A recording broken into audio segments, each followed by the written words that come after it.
Hello everyone, this is Bertina Amy here, and welcome to my channel. In today's episode of Wedding on a Budget, I'll be showing you how I made my very own flower girl basket.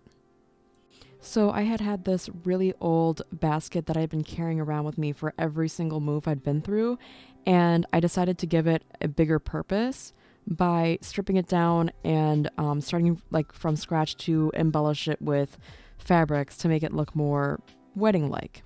Since Easter is coming up, if you end up with any sort of basket and you know you're planning on getting married and you'd want to make your own because you don't like any that you see in store, I recommend saving the basket and repurposing it if the size is right, especially. Of course, depending on your style of your wedding and your theme and everything like that, you can choose to keep the basket the way it looks, depending on how it looks, if it fits your theme. With mine, I wrapped mine in white satin and some ribbon that I picked up from the Dollar Tree. And I used and repurposed some other stuff that I used to embellish previous projects, which include the same burgundy ribbon, the mini flowers, and the extra boutonnieres I had picked up from Hobby Lobby that are also the Real Touch boutonnieres.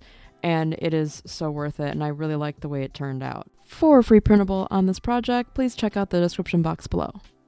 If you enjoyed this video, please like, comment, and subscribe, and I'll see you in the next one. Thanks for watching. Bye.